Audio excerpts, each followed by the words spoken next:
Every corner of our nation, a new story of education is unfolding. This November, all roads lead to Mombasa for the 2025 Kepsha. Naanza kwa jina la Mwenyezi Mungu mwingi wa rehema na mwenye kuneemesha neema zote, aliyestawi juu ya arshi.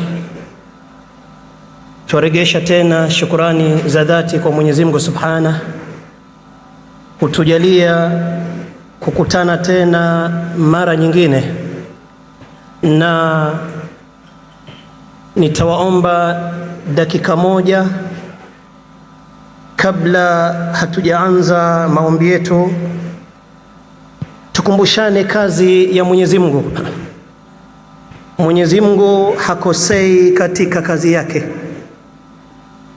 Mwenyezi Mungu Subhana anatueleza, wala nabluwannakum bi shay'in min al-khawfi wal-ju'i wa naqsin min al-amwali wal-anfusi wath-thamarat wa bashiri as-sabirin alladhina idha asabatuhum musibatun qalu inna lillahi wa inna ilayhi raji'un. Mwenyezi Mungu anasema, na tutawaonjeni kwa chembe cha hofu na kupungukiwa na mali, kupungukiwa na mazao kwa wakulima, na Mwenyezi Mungu atawachukua wapendwa wenu.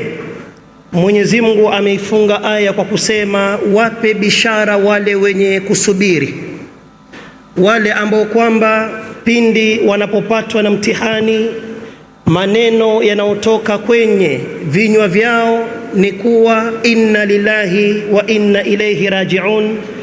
Sisi sote ni wa Mwenyezi Mungu na sote lazima tutarudi kwake Mwenyezi Mungu. Nitumie fursa hii mwanzo kabisa kwa chairperson wetu, chairman wetu Mr. Fuad, na walimu nyote kwa jumla, kwa mtihani ambao kwamba mliupata wa kukosa aliyekuwa mwenyekiti, na yote ni amri ya Mwenyezi Mungu, na yote ni njia ambayo kwamba sisi sote lazima tutapita njia kama hiyo. Hatuna zaidi ila tunasema inna lillahi wa inna ilayhi raji'un.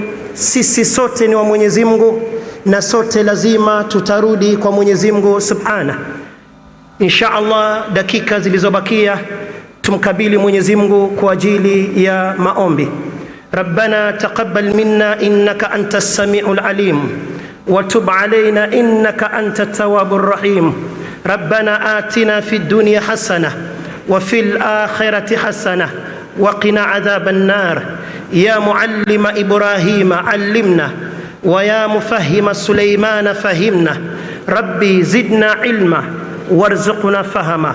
Ewe ulomsomesha Ibrahim, twakuomba utusomeshe, na ewe ulompa fahamu Nabii Suleiman, twakuomba tupe fahamu, twakuomba tuzidishie elimu yenye manufaa na utuepushe na elimu ambayo kwamba haina manufaa. Ewe Mwenyezi Mungu, tukianza ufunguzi wa conference kama hii, twakuomba ututangulie kwa kila jambo, ututangulie kwa kila hatua. Jalia mazungumzo ambayo kwamba yatazungumziwa yawe ni yenye kuleta natija katika taifa letu, birahmatika ya arhamar rahimin.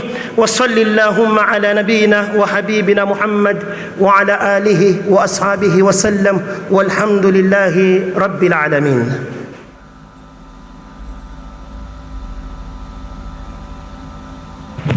Bishop Mckini.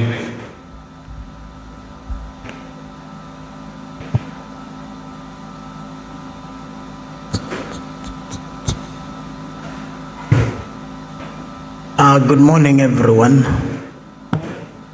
Bwana sifiwe sana. Amen. I would like to say one thing before we pray also, referring to Psalms 126 and verse number 3. The Bible says that the Lord has done great things for us and we are glad. The Lord has done great things for us, and we are glad. Ladies and gentlemen, to find ourselves here, as Sheikh has introduced the prayer session, we look behind and we see for sure we have walked through a process. One of the things we look at when we are celebrating achievement, there are two areas. One is the process, and the second one is the product. It is true, the product brings a lot of joy, but when we remember the process, along the way so many things take place. Even that loss of our former chair, the late Johnson, it's within the process.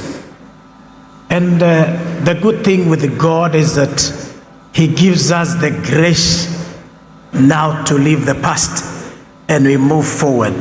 And that's why today we can attest to the fact that we have achievement to celebrate. Even as we strengthen our leadership and also shape the future of learning, as our theme is, may God give us grace. Finally, when we talk of acknowledging God in achievement, it gives us the spirit of humility so that we may not say it was our doing, it is His doing. And that is why we can be left as human beings to worship Him, because He alone deserves our worship. I want us to be upstanding so that to now say this prayer together. And softly one stanza, tunaomba uende nasi, tunaomba uwepo wako, something like that. Just one stanza. I want you to sing it. If you know it, sing it from the heart. Tunaomba uwepo wako uende nasi. In this great conference. Uwepo wako uende nasi. Ewe Bwana wa majeshi, tusikie. Kama uende nasi, hatutaki kutoka hapa, hatuwezi peke yetu, enda nasi. Tutavua mambo yetu, vitu vyote vya thamani kwetu, mioyo yetu twaleta mbele zako, tutakase na utembee nasi. Father, we thank you. God Almighty, we really appreciate that you have walked with us. You have watched over our lives, the year 2025. And since we were here, the end of last year, up to now, we see the process. But God, you have been with us in the same process. We are also seeing the product that we have also accomplished, even seeing the pioneer class, the grade 9, the pioneer class of CBE, and we see they are now transitioning to the senior schools. We have all the reasons to glorify you. You have been with each and every head of institution in this country. Sometimes things have been difficult. Communities have failed to understand even this process. But we thank you, God, because you fought our battles. We thank you this hour. And we also thank you for the entire Ministry of Education. It is our prayer and trust. The Lord, even through this conference, whatever stone that has not been turned shall be turned upside down. And we believe the Lord, any blockage shall now give way. We are thanking you for the achievement, And Lord, we say it is not by might nor by power, but by your Spirit, by your grace. And we thank you for today. Thank you, Lord, even for the new chairman. Thank you, Father, for the National Executive Board. Thank you, Lord, even for our regional chairs. We appreciate every other chair within all levels. And we thank you for our head of institutions. And Lord, we are praying this morning, even as we start off the program, lead us and guide us, walk with us, for your presence is needed in the process for us to celebrate the product. This is our humble prayer of faith. In the name of God the Father, God the Son, and God the Holy Spirit. Amen. God bless you. Thank you, thank you, thank you. I'll still request that we be upstanding as the Sailwind Band takes us through the national anthem and the East African anthem.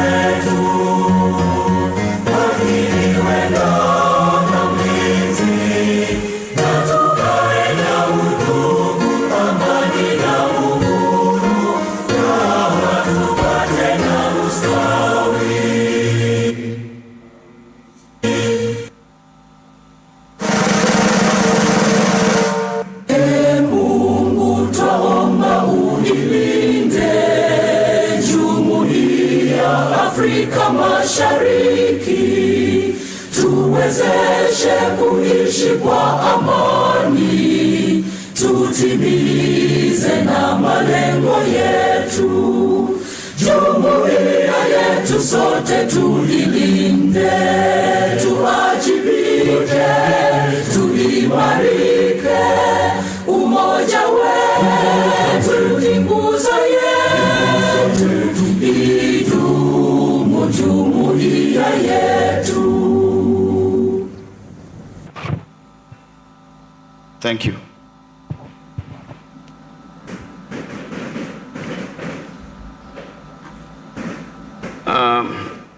National Chairman, briefly tunataka kujua kama delegates wamefika, na nitaifanya kwa haraka sana per region, na nitaanza na farthest. The farthest should be northeastern. Northeastern. Northeastern wasimame. Northeastern. Na waona wapigiwe makofi, wapigiwe makofi. Kidogo tu. Kidogo. Northeastern Chairman, naona idadi ni kubwa, laiti tungejua Northeastern wanatoka wapi, tungewapa makofi ya nguvu. Kutoka hapa mpaka Ethiopia ni mbali sana, tuwape makofi ya nguvu. Asanteni sana Northeastern. Tuteremke kidogo, tufike hapo Turkana, nimeona Indoket. Tuanze kuteremka Rift Valley. Rift Valley inatoka pia Ethiopia mpaka Sultanahmud Mombasa Road. Rift Valley tufanye hivi, Rift Valley. Kweli kweli kweli kweli kweli kweli kweli. Rift Valley. Haya, Rift Valley fanya.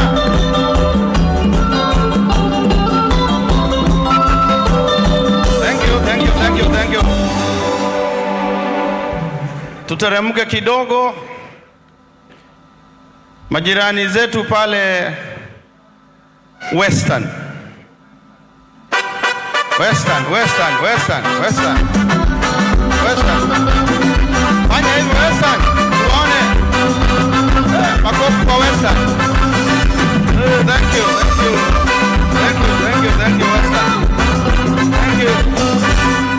Thank you. tuteremke hapo kidogo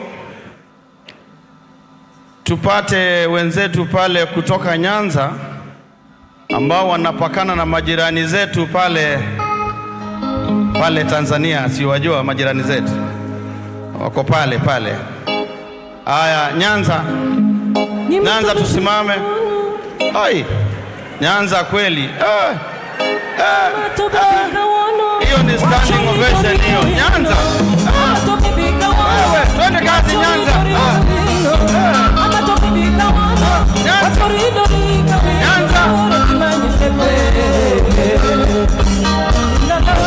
Osha, thank you. Kisha tuteremke kidogo tupitie pale katikati. Unajua katikati ni wapi? Hapo mlima, hapo katikati mwa inji panaitwa Central.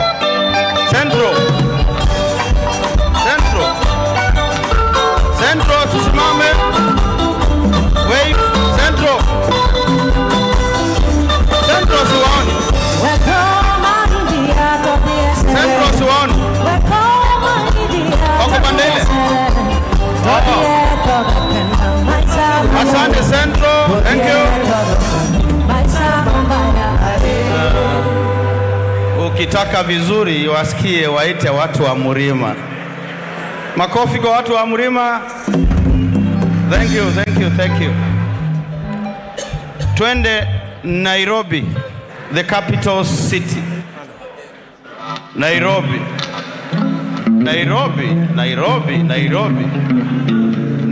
Najua dunga ya Nairobi tu, dunga ya Nairobi ni kuheshimu. Dunga moja ya Nairobi. Nisikia nini? Nairobi. Kuja hapa mbele utaonyesha hiyo. Kuja hapa mbele. Nairobi kuja. Hiyo ya Nairobi tuonyesha. Kuja.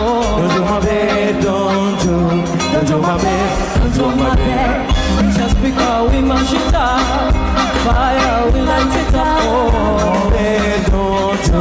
Don't do my best.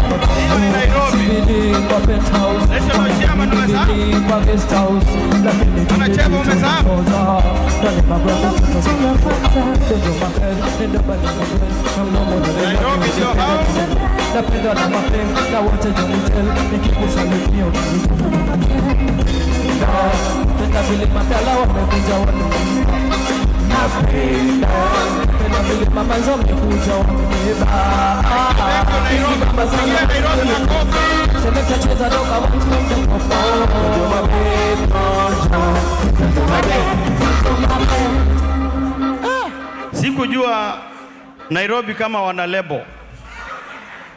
Thank you National Chairman. Naarifiwa ya kwamba majority ya delegates wako hapa. So someone should assure me that there is a screen that is working and working perfectly for them, and that the environment is conducive for the delegates. Thank you. Let's go to the neighboring Nairobi. Down here is not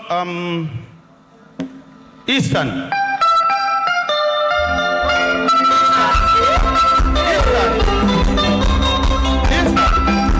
Hata wale kwa tena. Mkono na kona. Eastern waiting. All the way from Massabit.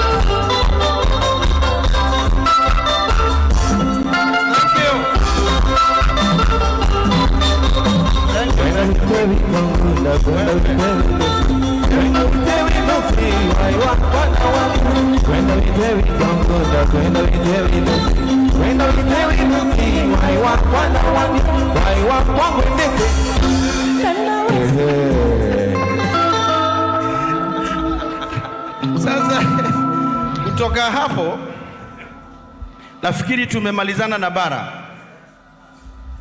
Hakuna wabara wameachwa. Sasa tukifika hapa, wapwani wanasema wabara wamefanya nini? Ingia mtaani utasikia, kwani hii tauni imejaa hivi, kuna nini? Utasikia wabara wameingia. Kwa hivyo wapwani, wabara tumefanya nini? Mshaingia. Tushaingia. Haya, pwani, Coast Region. Coast Region. Coast Region, wait. Haya, hiyo ni ya kila mtu kwa sababu ni Coast Region. Tuko pwani. Hiyo ni ya kila mtu.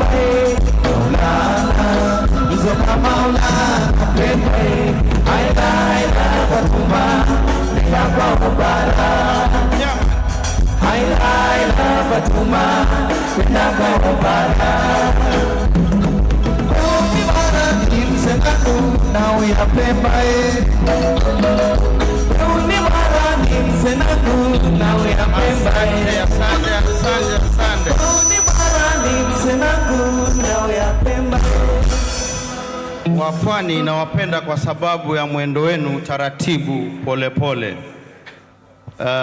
Chama, najua uko na tatizo kidogo kwa sababu ulitoka kwa wapole kidogo umeenda Nairobi. Kwa hivyo kutoka hapa ulienda kwa mbio mbio. Nairobi ni mbio. Kabla sija mwalika the National Secretary for the official convening of the meeting, I want to request kindly, as I said, let's adhere to the norms of the seating arrangement. Let's respect the seating arrangement, and in case there is any advisory that we give room, please just do so humbly. We have quite a number of our guests, our visitors, and we want to make sure that they are comfortable because we are their hosts. And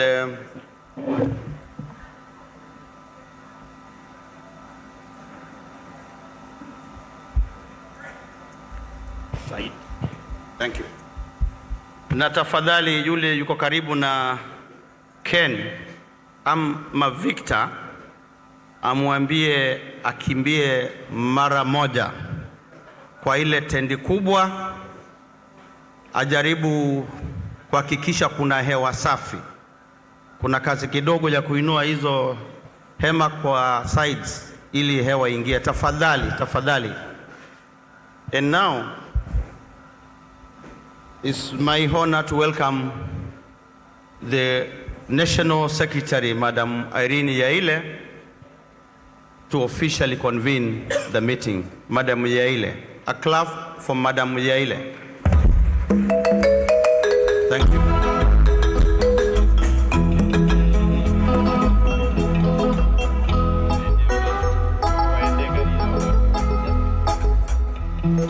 A quick one.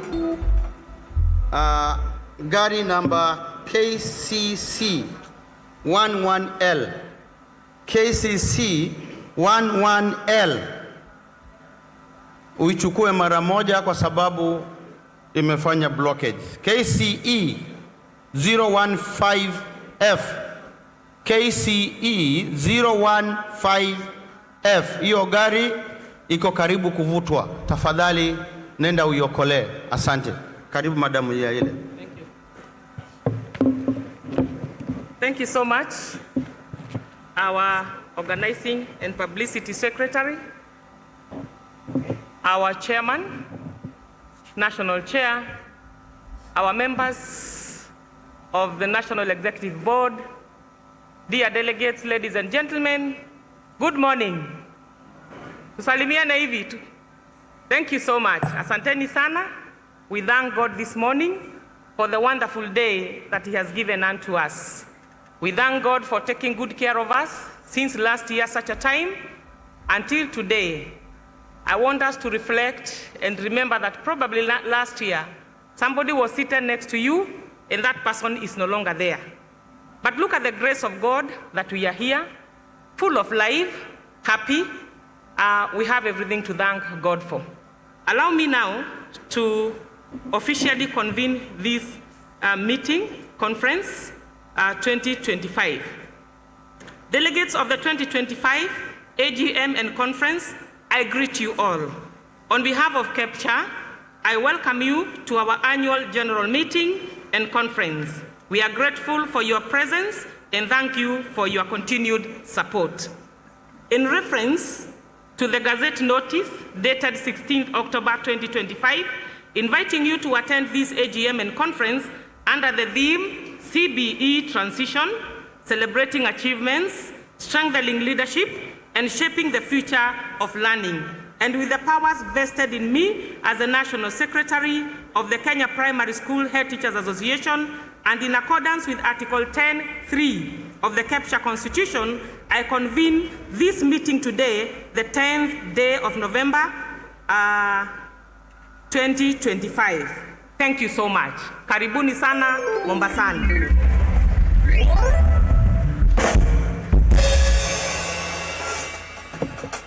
Thank you, Madam Yaire. A better clap for Madam Yaire, our National Secretary.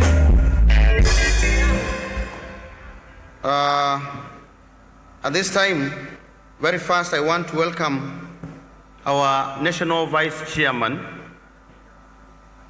Brother Meshach Roche.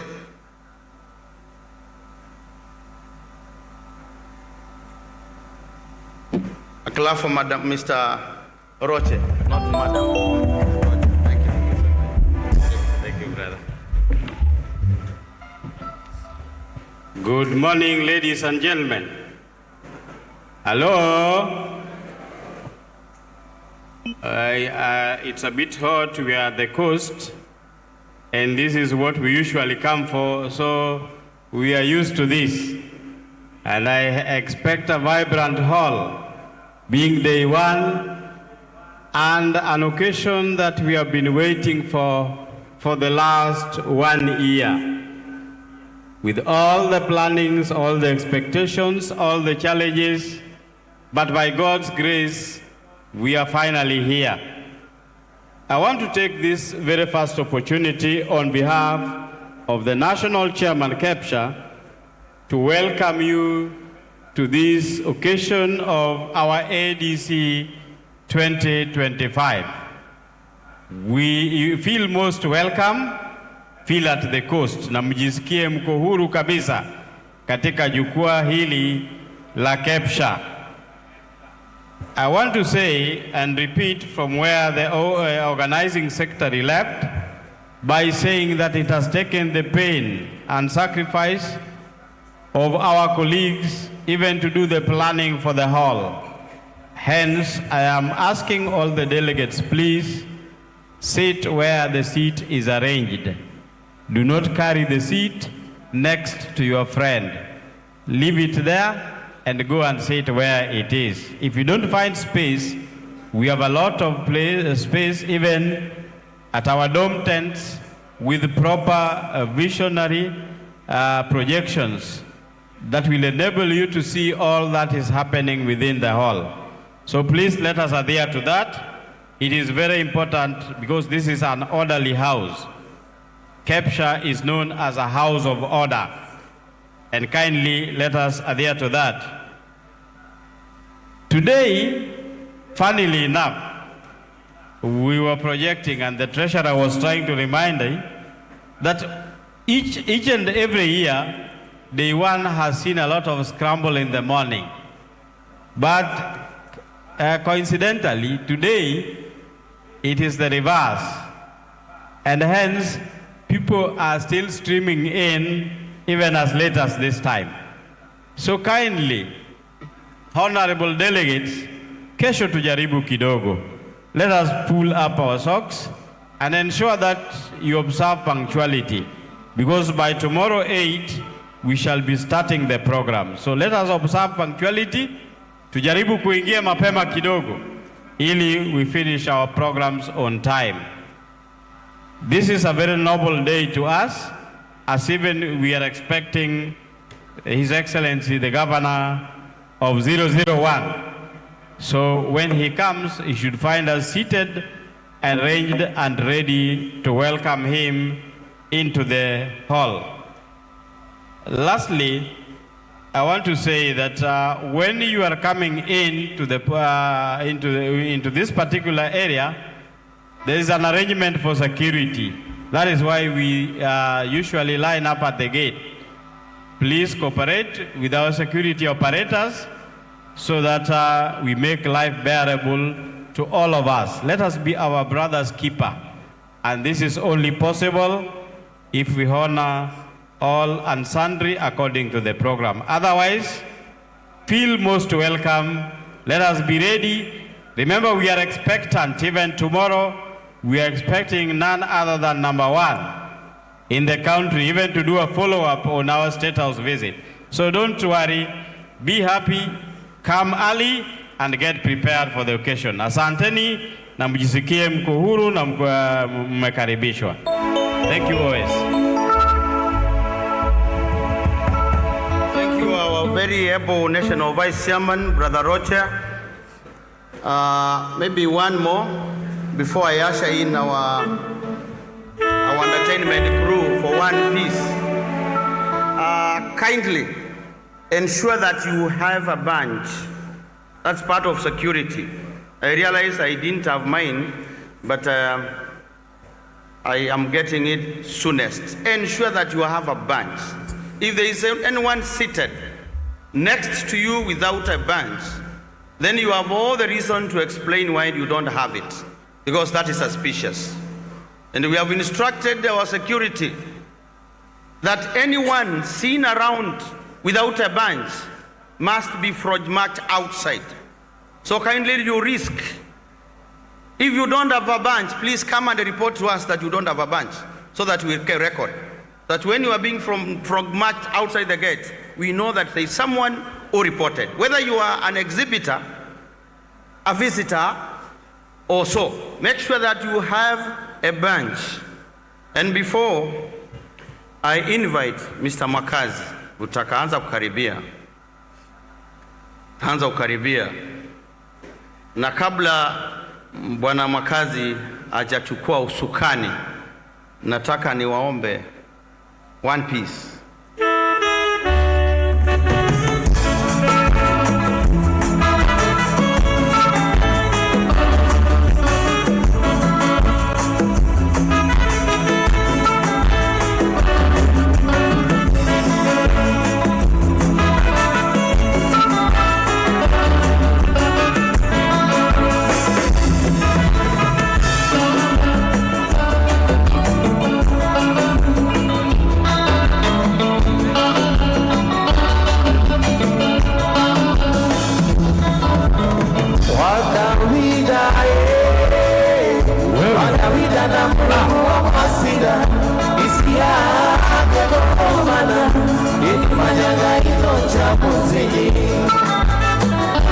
Naomba tusimame pole pole, tusimame. Ekakiretie na mselile ilago ibana chidikimana ikuandikia barua. Asante sana.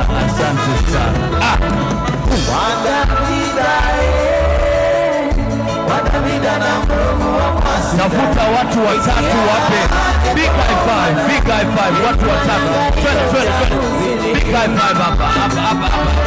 Bas. Msalimie mwenzako, asante sana. Wewe. Asante sana. Asante. Wow. Karibuni sana, mwaweza kuketi. Asanteni sana. Nashukuru Mungu sana kwa vile ametupa nafasi hii, fursa hii. Distinguished guests, ladies and gentlemen, it's a great honor, with the permission of the National Chairman. Thank you so much. We appreciate you. We celebrate you. My name is Johnson Mwakazi, and I said if you forget about Johnson, if you forget about Mwa, please don't forget about what?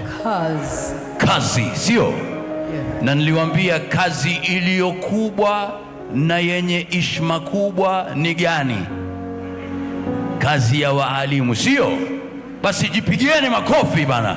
Asanteni sana. Now, ladies and gentlemen, it's 4 minutes past 9. Time will be one of our greatest assets. So I'd kindly request that we work with the time. All the speakers, once you hear this sound, just give me sound. If you hear that sound, that means you have less than 1 minute to wind up. And we will really appreciate. We've been told Kepsha is a house of what? Order. Sindio? So wherever you're seated, that's good. And we want to celebrate. Na wale ambao wako nje pale kwenye tents na ni wengi, tuwapigie makofi wale wote ambao kwa. Asante, well done. Asante sana, thank you so much, we appreciate. Now very quickly, we want to make sure that you are part of the conversation. Now get your phones.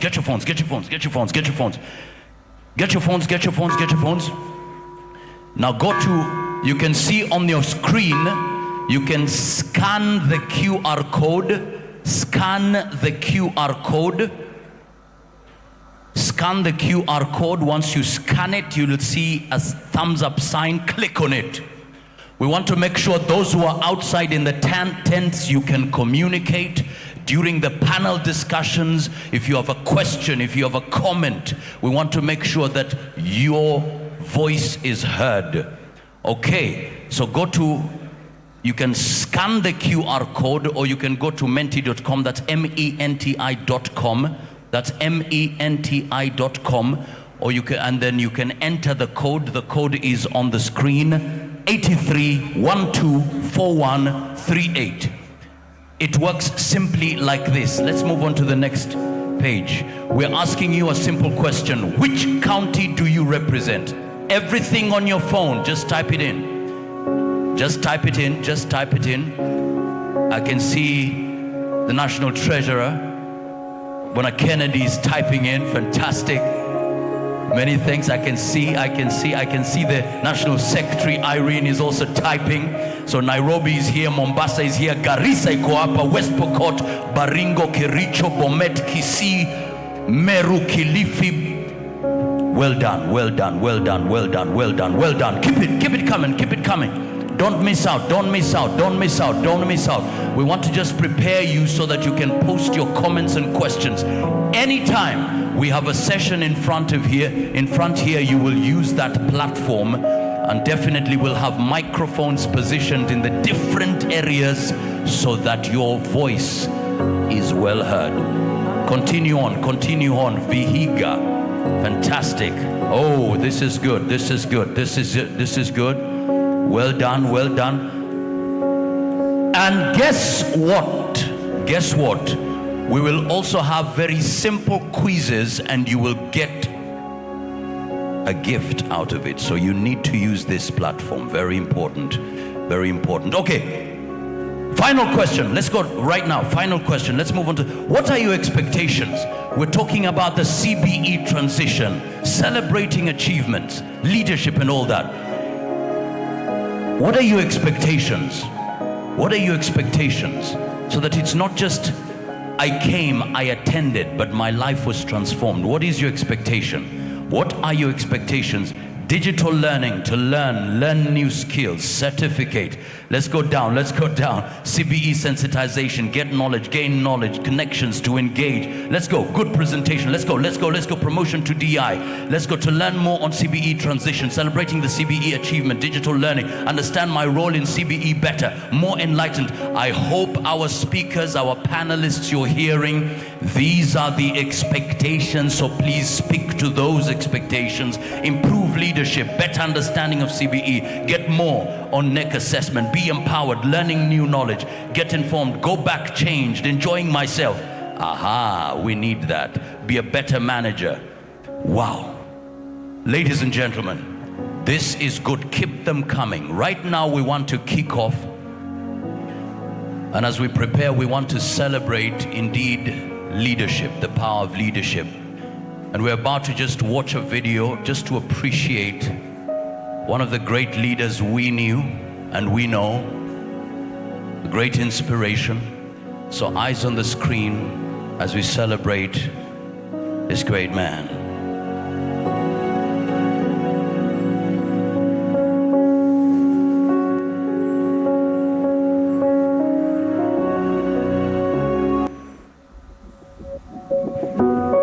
Everyone lives a full life, irrespective of how long they live. You see, Johnson Nzioka's life was a journey of resilience, leadership and unwavering faith. Born in the humble Kasolongo village of Machakos County, he grew up in a large, close-knit family that instilled in him discipline, perseverance, and the value of education. Over a career spanning 39 years, including 24 years as a head teacher, Johnson transformed countless lives through his work in education and his leadership roles in various boards and associations. As the national chairman of Kepsha, he not only improved the quality of education, but also strengthened strategic partnerships and increased engagement among educators. Beyond his professional achievements, his personal life was filled with love, as he built a warm family with his wife Ruth Chengo and nurtured the lives of his children and grandchildren. We remain ever grateful for his life of inspiration, compassion, and the transformative power of lifelong learning. So ladies and gentlemen, we're standing on the shoulders of great people who came before us. And so we need to go higher and higher. Mwambie mwenzako, higher and higher. Higher and higher. Higher and higher.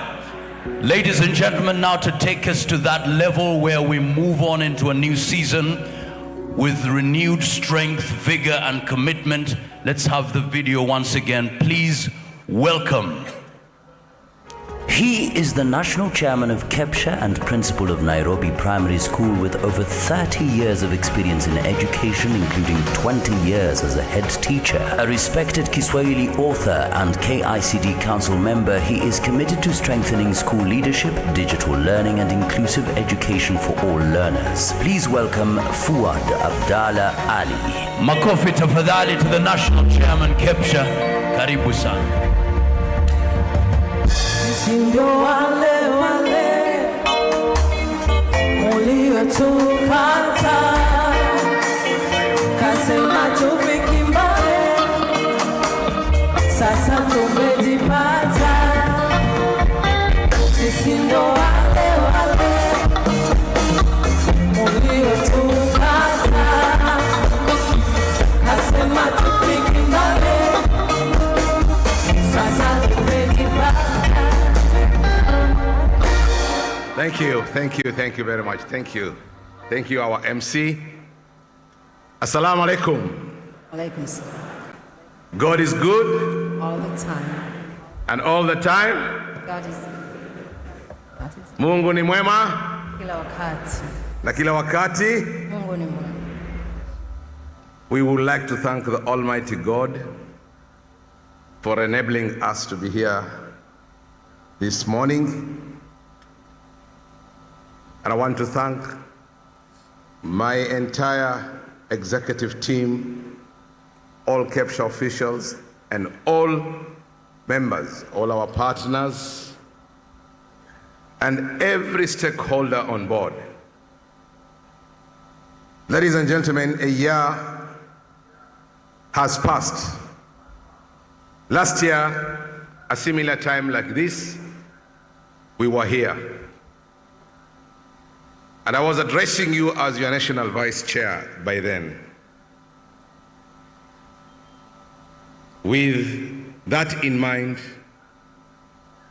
I will wish us to stand for a minute of silence in remembrance of our late brother, Johnson Madeka Nzioka, and in also remembrance to our former Prime Minister, the late Raila Amolo Odinga Jacom. So, 1 minute of silence for these great two leaders who have passed. And here we go.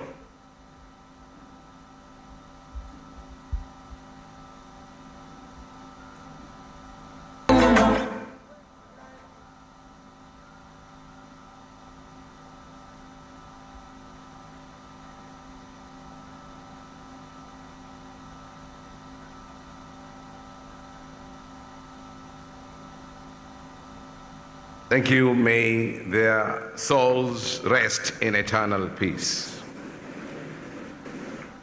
And at this juncture, I will request Mr. Mokazi to lead us in lighting the candles and putting some flowers to commemorate the deaths of our two great leaders. Mr. Mokazi, please.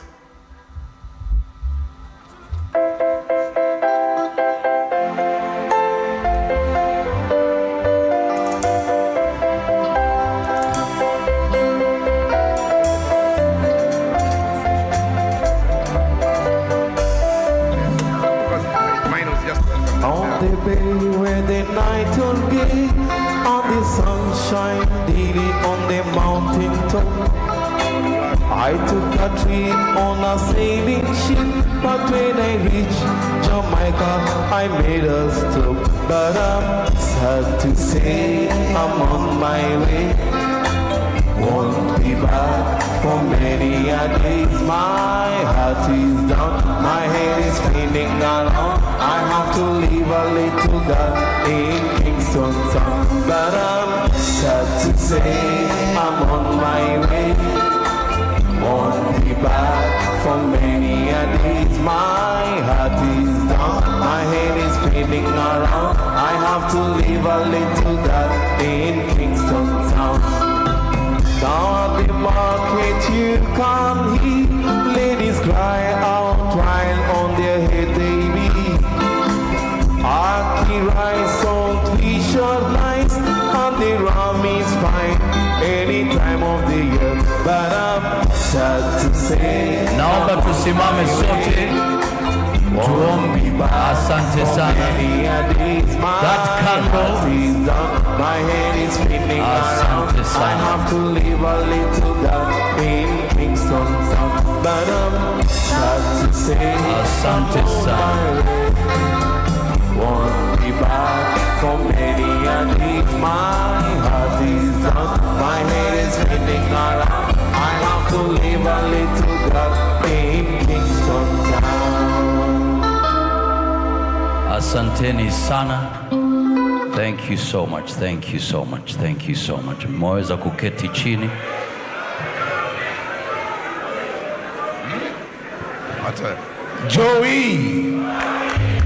Joey. Thank you very much.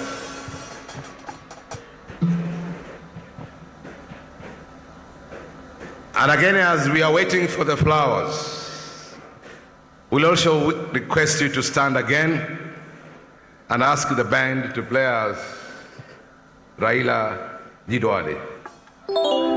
Can we all stand up, please? Sound of laughter everywhere, on the dancing girl, gate to and from. I've been from Maine to Mexico, but I'm sad to say I'm on my way.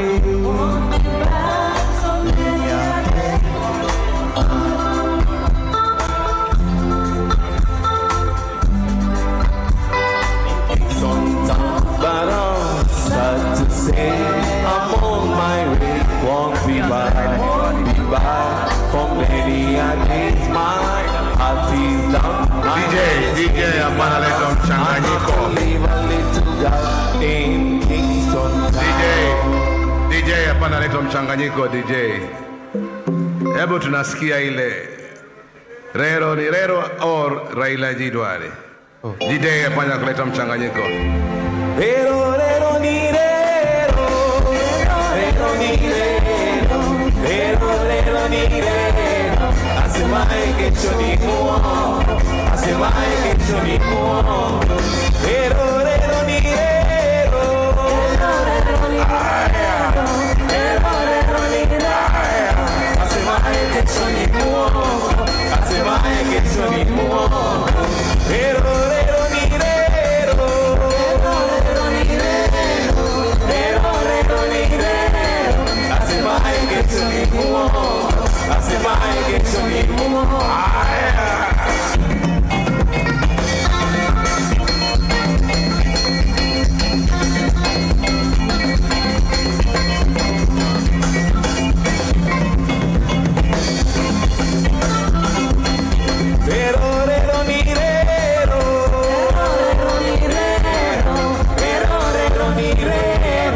Asemaye kesho ni muongo, asemaye kesho ni muongo.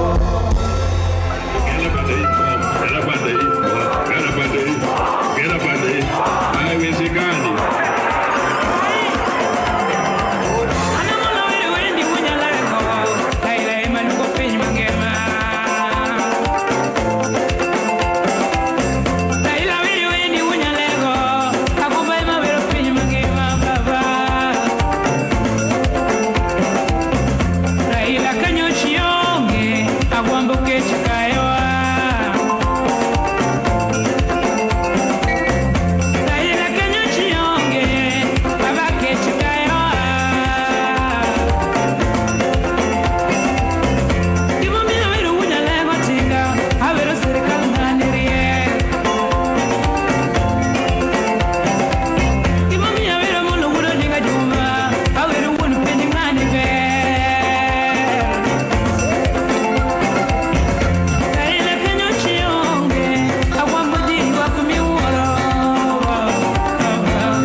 Take your seat, please.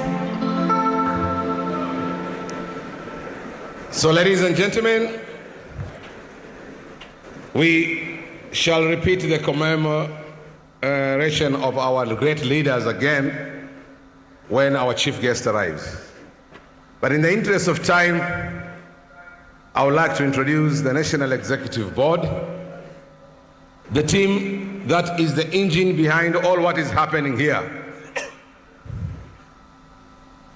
You know, when you have a very strong executive team with you, you sit down and relax, and the work is done perfectly.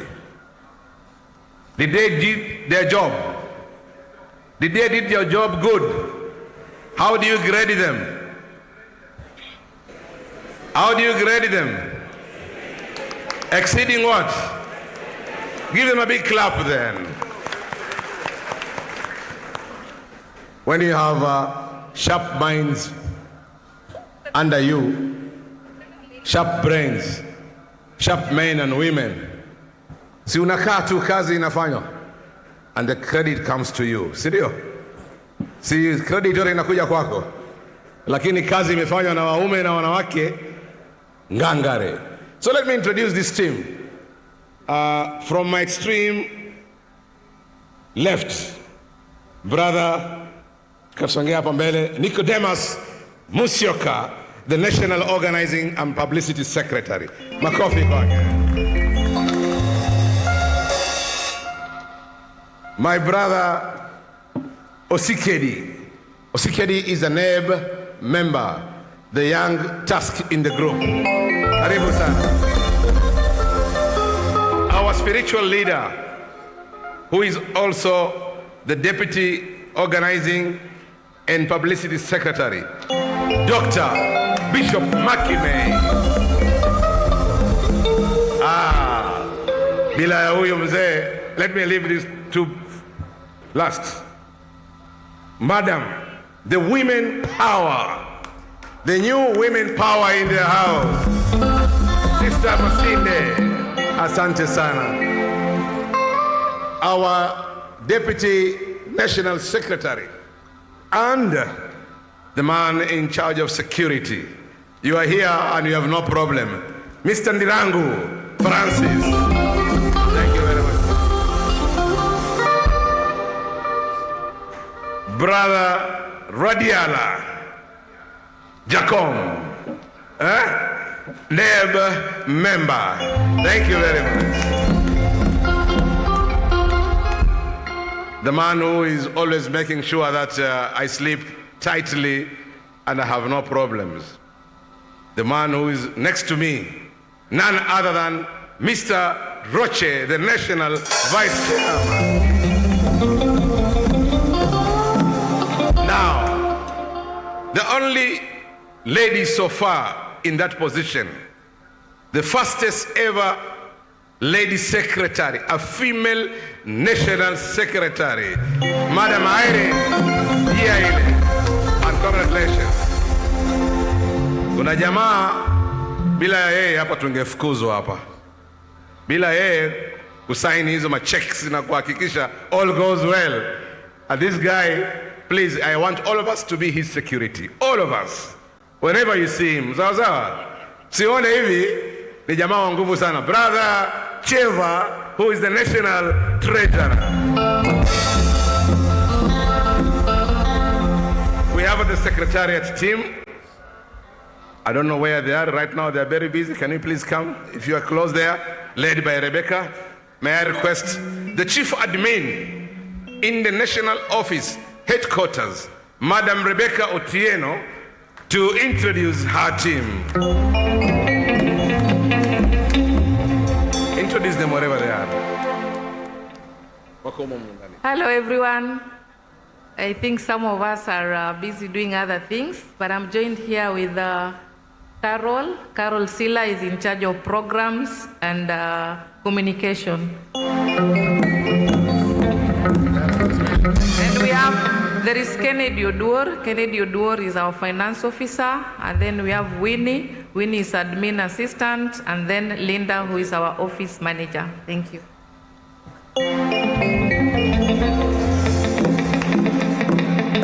We have also in the NEB, the National Deputy Treasurer, Hussein Dubat, who is outside doing some duties, and Mr. Siala, who is also a NEB member.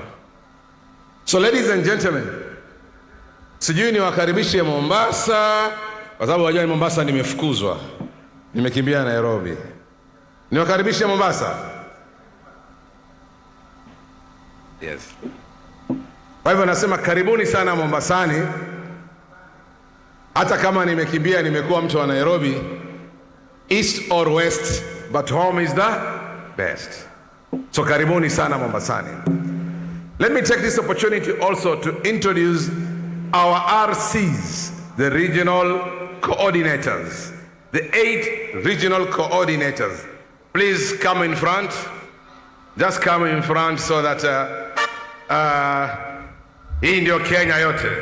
Sijui DJ utawafanyia namna gani hawa.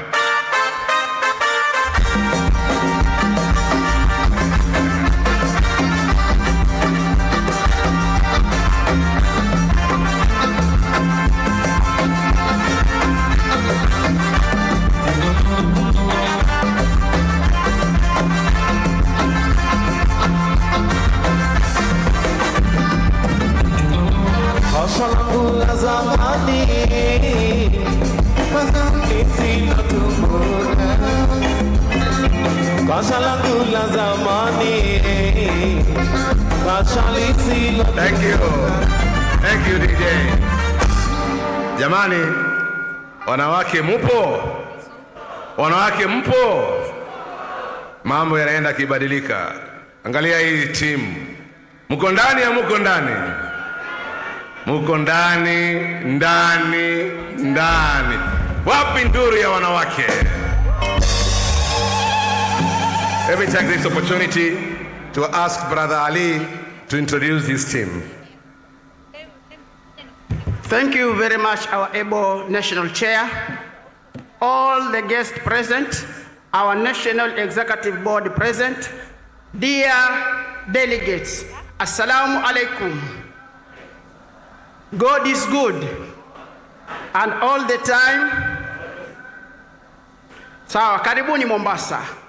So may I take this opportunity on behalf of our National Executive Board to introduce the regional chair for Kepsha. I am their representative. Being the host, I take the lead, isn't it? So we have very good men and a woman who are able to consolidate us to be here. So without wasting time, let me start from my far end. We have Chair RC Rift Valley, Dr. Joseph Kitur. Makofi kwake. The lady in the team, she's called Susan Esther from Nairobi region. Makofi kwake.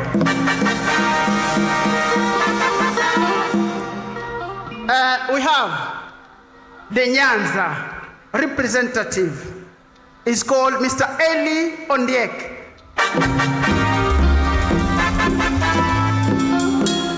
We have Mr. Andrew Tobias Omusale, all the way from Western region.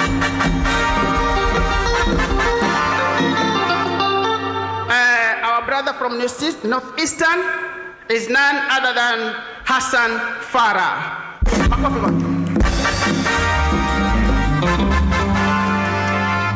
So we have two RCs who maybe because of the duty given by the National Executive Board, they are not with us here, but they are present.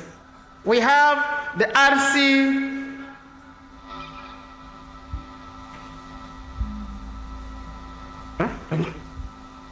Okay, sir. We like to introduce them in absentia. We have Mr. Derek, RC from Eastern region. And finally, we have Mr. Nganga, RC from Central. Thank you, colleagues. Tuko pamoja. Karibuni, tuanze kwa shime na vishindo conference yetu ya 22 mwaka 2025. You are most welcome all. Finally, my name is Ali Abdallah, RC Coast Region. Karibuni.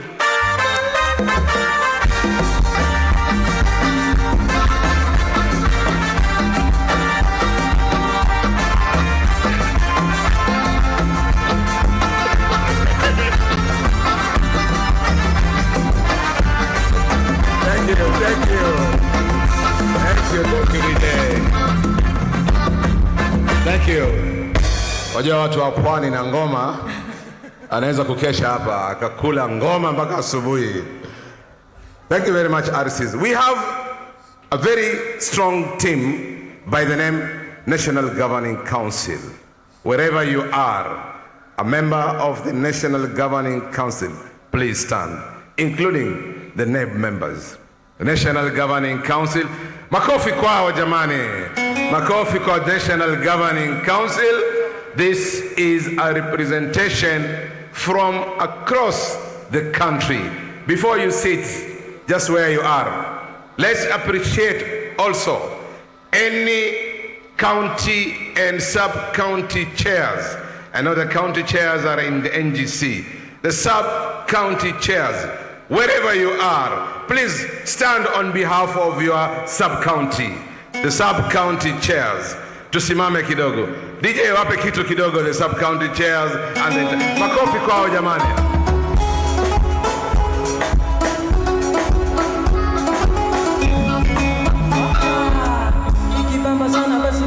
Thank you. Thank you. Sub-county chairs, we recognize and appreciate the work you are doing. Nyinyi ndio wale vijana wa mkono mulioko mtaani. Ladies and gentlemen, Waswahili wanasema ukiona vaelea ujue vimeundwa. I have introduced so many people. We also have our sponsors here from KCB, Cooperative Bank. Thank you very much. Makofi kwa sponsors wetu. All our sponsors, all our guests from international. We have a guest all the way from the great Republic of India. Say hi to the Namaste. Thank you very much. Dr. Gyoko, all the way. We have also representatives coming from USA, Germany, and Brazil. Jamani, tumezunguka ulimwengu huu kutafuta uhusiano wa Kepsha. I can see my retired comrades. My brothers, please stand up, Give a big clap to our retired comrades, Masharia and Deda. Brother Masharia and Deda. Asante sana. So what I was saying is that if I have not recognized you, please, sorry, but I want to recognize everybody in the hall. Nimerudia msemo wangu, ukiona vaelea vimeundwa. And Baba once told us, while he was alive, the women are no longer behind. We no longer say behind every successful man, there's a what? These days, what do we say? Besides every successful man, there's a wife, a woman. I want to take this opportunity to introduce my wife to the crowd. Please come and say hi. Please come and say hi. Mnataka kusikia sauti yake? I was with her in one of the regions. Na nikaambiwa chairman ameoa mzungu. Sijaoa mzungu, nimeoa Mwafrika mwenzetu. Sawa? Tunaomba zungumze Kiswahili. Najua mtacheka kidogo. Acha zungumze Kiswahili ndio tujue ni mzungu ama si mzungu. Salimia basi kidogo. Thank you. Assalamu alaikum. Our national chair, I greet you. All invited guests, ladies and gentlemen, karibuni Mombasani. Asanteni nyote kwa kuwa na imani na uongozi wa my husband, though I call him my baby, you know he's my firstborn. The national chairman, nawatakia nyote conference yenye baraka na furaha. Mungu atubariki sote, and long live Kepsha. Asanteni.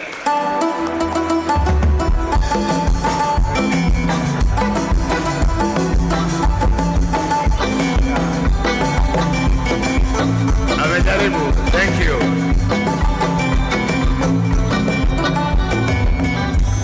Jamani, amejaribu sana. She has never talked in front of 5 people. Myself and my children. That's the largest crowd. This morning she was shivering from the room.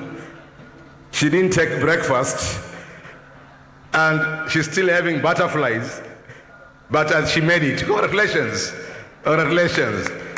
Nimesikia asanteni sana. Nimefurahi sana. We like that accent. Good. Ladies and gentlemen, with those very many remarks, I want to return the program to Brother Mwakazi. Na mimi pia nasema karibuni Mombasani. Asanteni sana. Mungu atubariki sote. Asante. Makofi tafadhali ya National Chairman. Thank you so much. Wewe. Asante sana. Thank you so much. Na kwa sasa pia, thank you so much. And as we move along swiftly, Now to get into the program proper, thank you so much for the permission, National Chairman. We do have the Vice National Chairman. Makofi yake Bwana Meshak Roche. Makofi yake tafadhali. Thank you.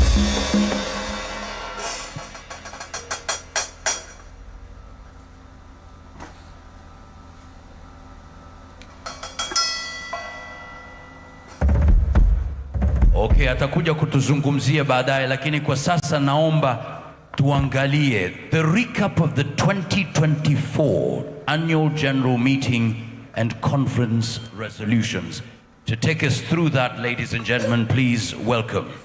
She is a powerful advocate for educational equity and children's rights in Kenya, particularly for marginalized communities. With over 15 years of leadership experience as a head teacher, she has dedicated her career to uplifting youth through quality education. Her commitment to human rights fuels her mission to create lasting change and open doors for future generations, inspiring a brighter, more inclusive future for all children. Please welcome the Kepsha National Secretary Irene Yaile. Makofi yake tafadhali.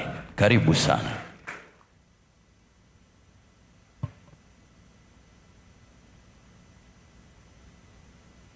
Thank you, our MC.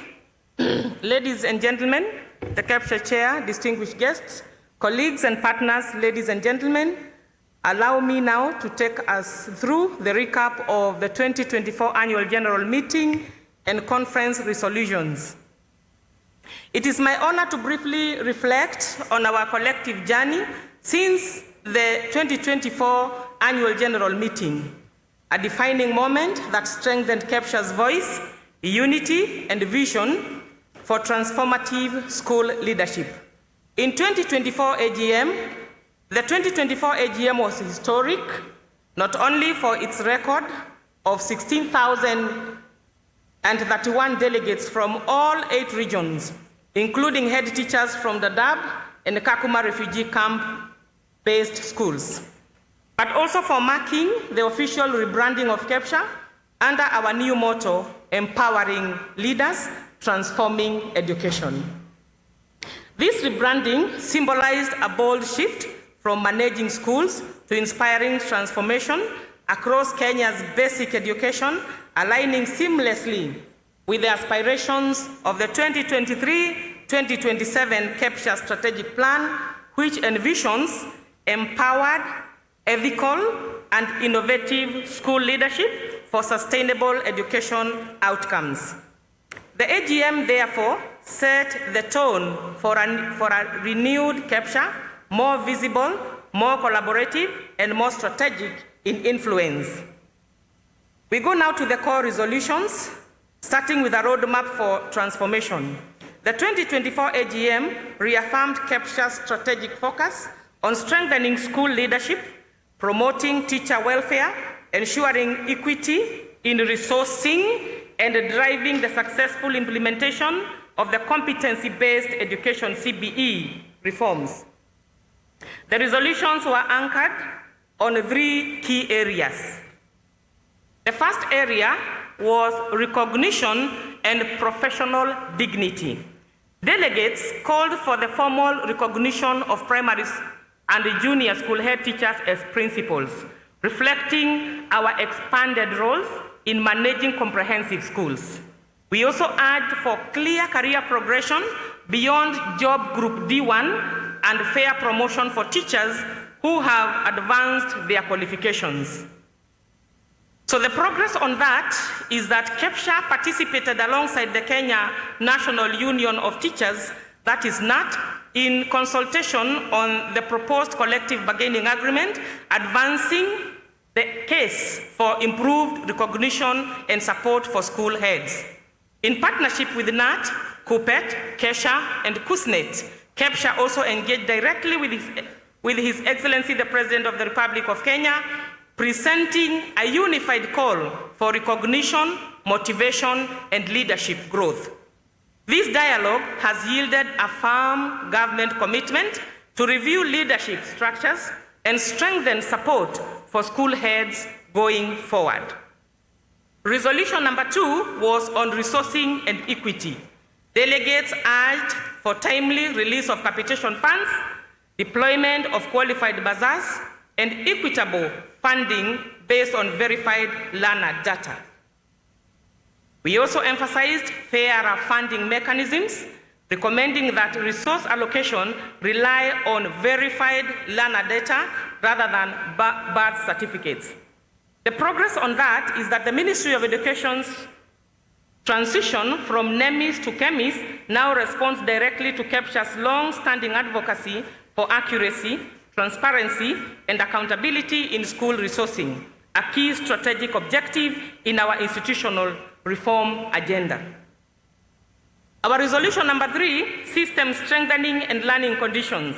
Delegates called for the recruitment of teachers for specialized subjects under the junior school curriculum, construction of additional grade 9 classrooms, expansion of school meals, and the reinstatement of Toya and Poya awards to celebrate excellence.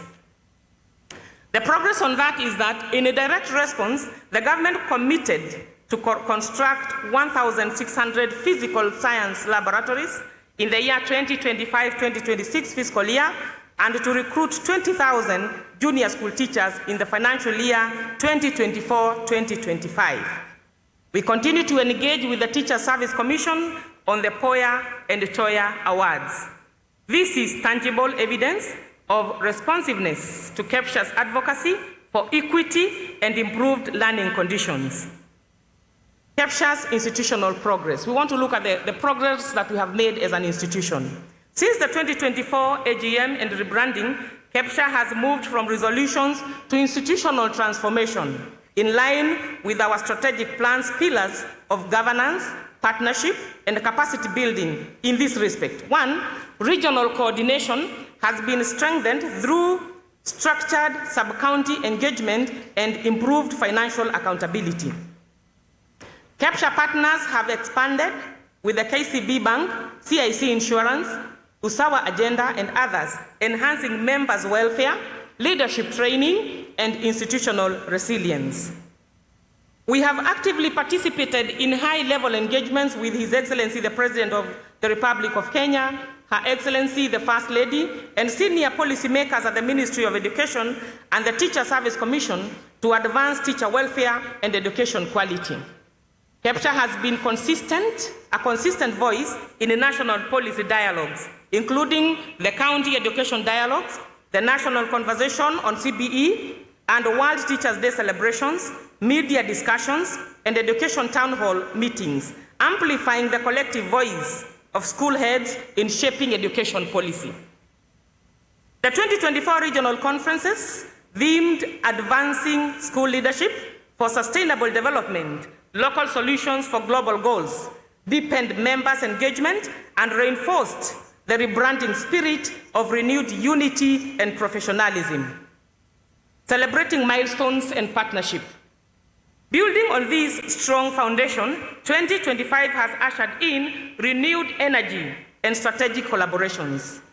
We have renewed 5-year partnership agreement with CIC Insurance and KCB Bank, offering members enhanced welfare and financial benefits. In collaboration with Usawa Agenda, we launched the Tusimamie Mtoto project to promote positive discipline and learner well-being in schools. Remember that when the corporal punishment was abolished, we were never given an alternative. So Usawa Agenda and Kepsha are trying to look for alternative for the discipline of our learners and even our children in general. We have partnered with Basic Needs, Basic Rights, the Ministry of Education, Teacher Service Commission, Semastea, and Semastea to train 1,693 junior school teachers from 1,248 schools across the following counties: Isiolo, Nyandarua, Tharaka Nithi, Kwale, and Mombasa counties, on learner well-being and resilience through the Youth First Kenya initiative. On the global stage, Kepsha participated in the Lighthouse Coalition's numerous Sea Exchange program in Brazil, organized by the CIC Africa Foundation, connecting Kenya with peers from India, South Africa, and Brazil to share innovations, and strengthen foundational numeracy. Reflection and renewal. Colleagues, the progress we celebrate today is not merely institutional. It is deeply human. It is the story of school heads who lead with courage amid change and partners who believe in shared responsibility for every child's future. As we gather under this year's theme, that is CBE transition, celebrating achievements, strengthening leadership, and shaping the future of learning, we are reminded that true transformation begins where leadership meets service and where commitment meets collaboration. In closing, to every delegate, regional chair, and partner who helped translate the 2024 resolutions and strategic plan commitments into real progress, tunasema asanteni sana. Together, we are not just shaping the future of Kepsha, we are shaping the future of leadership and learning in Kenya. Thank you, and may God bless all of us as we start our conference this year. Asanteni sana. Asante sana, National Secretary. Niko hapa na Bwana Simon from Makueni. Tuambie your big expectation. Oh. Yes, my biggest expectation is to have a fulfilled conference. Thank you. Yes. Aya, tumpigieni makofi Bwana Simon, anasema fulfilled conference. Makofi yake tafadhali. Asante sana. Right now we want to go straight to the National Vice Chairman, Bwana Meshak Roche. Makofi yake tafadhali. Mkaribisheni, asante sana.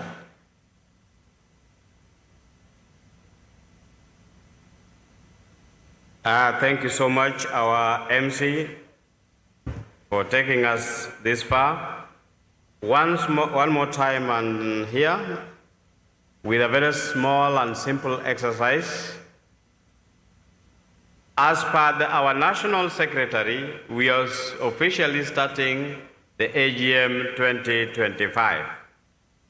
And hence, I want to give you an overview of our expectations throughout the week till we come to the very end of our program, that is for our AGM 2025. Today is our day one, the activity day one, and hence we started a little early, so some bit of the program is already covered. I won't belabor going back to that. But I want to say that we are expecting our chief guest of the day, and this is none other than the Governor Mombasa, who is expected any time to join with us. And when he comes, he will be expected to lead us in the planting of trees, memorial trees in the compound. We shall plant 10 trees, guided by our national chairman. A small clique of our leaders will accompany him to be able to plant the trees. Meanwhile, the rest of the program, as you have documented in your program book, will be going on. So when we are done with that planting of trees, we'll have a launch of our Kepsha book. As the National Executive Board, we have gone through a publication of a book giving us a chronology, the history of Kepsha since initiation to date. And this is edition 1. And hence, when you read edition 1, remember, this is the beginning. And even the longest journey starts with step 1. And hence, we intend to improve on this every year, edition 2, edition 3, until we capture all that entails the Kepsha movement. And hence, we'll have that book officially launched when our chief guest arrives. Then we shall have a special time, and this will be carried by none other than our national chairman. He will let us know, because he has a special hand to shake with our sub-county chairs in recognition of the role that they play down there for the success of this particular group. Tomorrow, we are very expectant as a team as a community of Kepsha, because we are expecting none other than the resident on the hill, number one in the country. But as you know, the diary of that particular office, in case of anything, we'll let you know, but there'll be a representation to that effect. And that will majorly carry the day of tomorrow. Again, we shall have a tree planting session. Every day, the chief guest will lead us in planting trees in commemoration of our great AGM. Wednesday will be TSC Day. We expect the acting CEO, together with the chair commission and all the commissioners here, to be seated with us on Wednesday. Hence, we expect all of us to be seated well on time, so that when the employer have its day, you may have one or two matters to raise. You can have the queries. You can have them even written and documented early, passed on to the communication desk, so that when TSC comes, they are able to competently handle some of our concerns. Remember, there are a number of issues. We are being told about our health scheme. We are moving maybe from where to where. You can have an issue to raise. Minet to SHA or SHA to Minet. You can have a contribution as Kepsha family. There will also be tree planting by the CEO TSC on that particular day. We also have been invited to the fact that our PS education will be with us the very day on Wednesday. So we'll have to balance between the PS, the technical man in the ministry, and our employer. Thursday will be official closing day by none other than our CS, Brother Julius Ogamba. That will be on Thursday, after tree planting session. He will lead us in planting trees. Thereafter, we'll have official closing on Thursday. So it's a special request to the audience that please let us plan for 4 days. We have a tendency of maybe when it comes to Thursday, others have gone and we have half the hall and the CS will be here. It will be an embarrassment. Kindly, it's a request, it's a plea. Plan for 4 days. You already have the permission from the employer to be here for the next 4 days officially. So kindly let us close with all of us. Thereafter, we can go to self-directed activities. So that will commemorate what we call the event of AGM 2025. Besides that, there will be some kind of computation through, you know what happened even last year. And at the end of every day, there will be about 20 winners. So kindly participate and ensure that you are listed somewhere when the winners are announced at the end of day 1, day 2, day 3, up to day 5.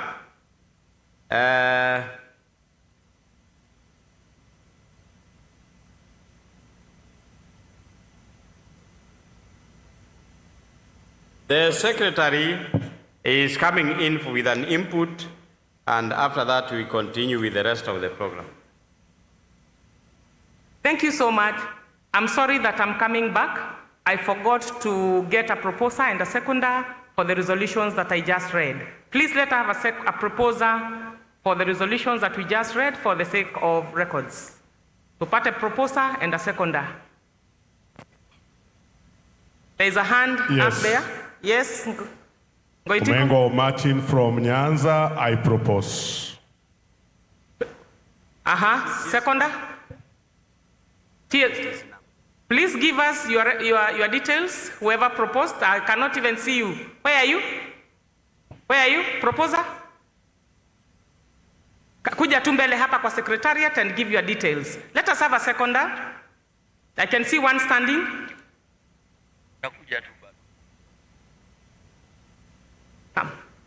Come to the front. Let him be given a microphone or probably come here and give. the details. Mm-hmm. Let's have the microphone. Give your details to the Secretariat. Thank you so much. Asante. Thank you. It's now legally constituted, having a proposer and a seconder. Up to that level, Mr. Chairman, sir, allow me invite the chair to come up front and lead us through a very small session. Thank you, Chair. Thank you, Vice Chair. Ladies and gentlemen, I have a small resolution to be confirmed in this large, the greatest gathering, and which is the highest organ which can control all the affairs of the association. We have completed the cycle of CBE after completing successfully the grade 9 assessments this year.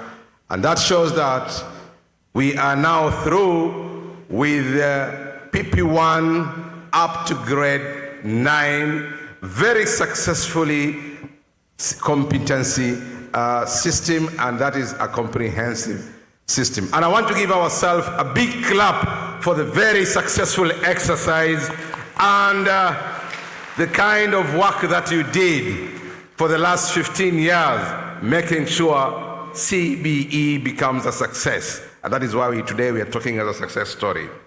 So we have completed the cycle at the primary and junior school.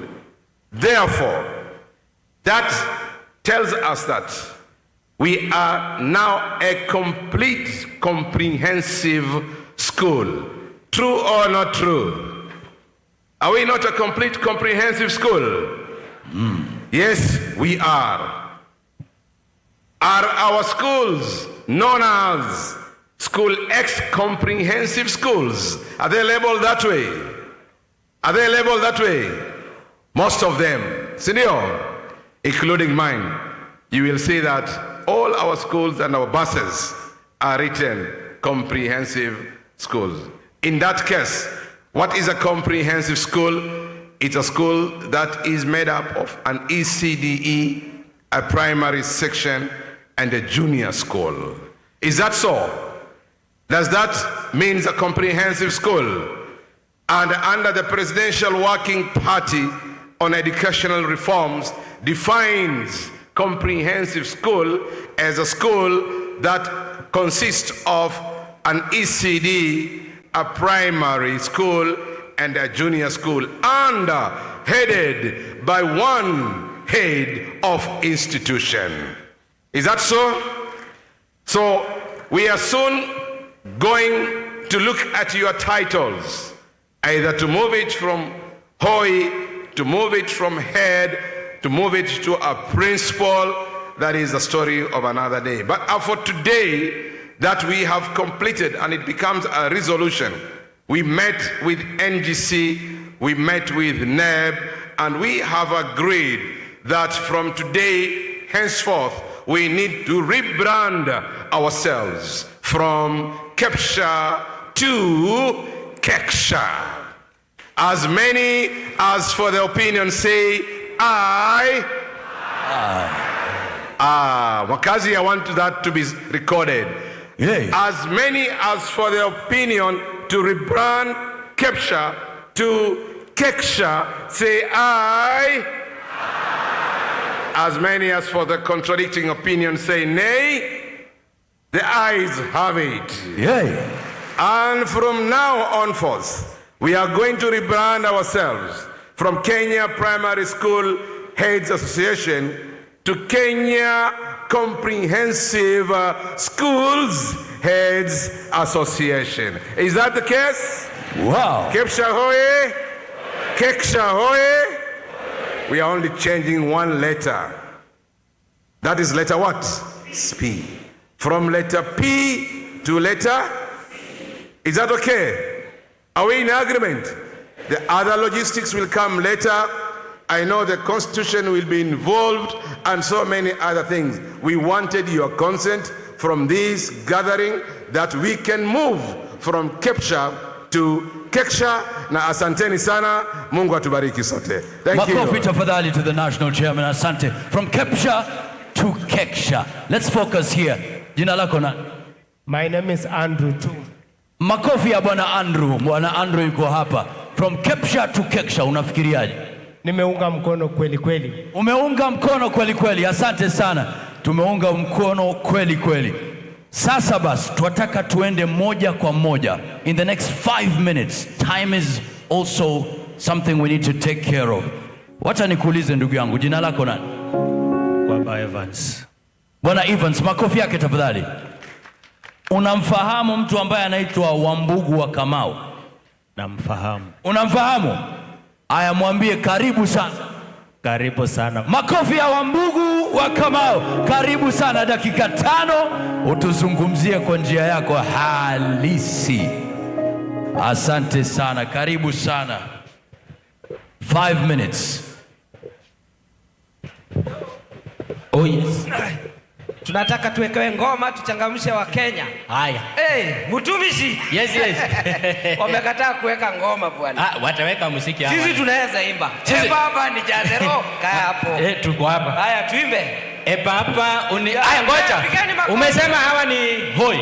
Hawa ni hoi. Sio walala hoi. Hawa hawezi kulala hoi, ni walala heri. Haya baba. Simameni tuimbe. Simameni. Tusimame.